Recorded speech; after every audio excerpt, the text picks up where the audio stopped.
প্রকৃতির ঝাড়ুদার হিসেবে পরিচিত শকুন এখন বিলুপ্তির পথে। দেশে প্রায় ২৫০'র মতো বেঁচে থাকা শকুনের মধ্যে সবচেয়ে বেশি রয়েছে হবিগঞ্জের চুনারুঘাট উপজেলার রেমাঞ্চলে। সঠিক পরিচর্যা না করায় এই প্রাণীটি দিন দিন হারিয়ে যাচ্ছে। তবে শকুন রক্ষায় এগিয়ে এসেছে আন্তর্জাতিক প্রতিষ্ঠান IUCN।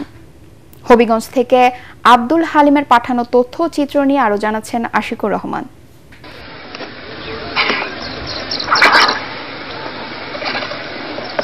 একসময় দেশের সর্বত্রই ছিল শকুনের বিচরণ।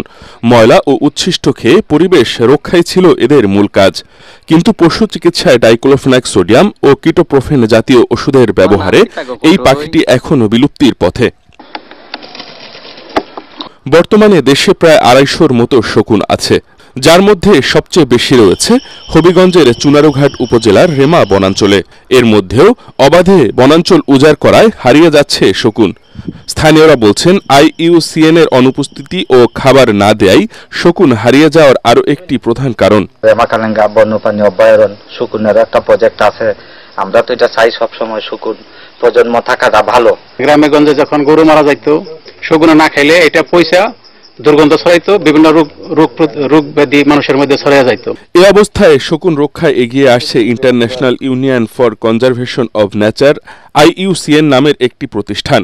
শকুন সংরক্ষণে বন্যপ্রাণী আইন ২০১২ অনুযায়ী দেশের ২টি বনাঞ্চলে শকুনের জন্য নিরাপদ এলাকা ঘোষণা করা হয়েছে। এর মধ্যে রেমা আর অন্যটি সুন্দরবন।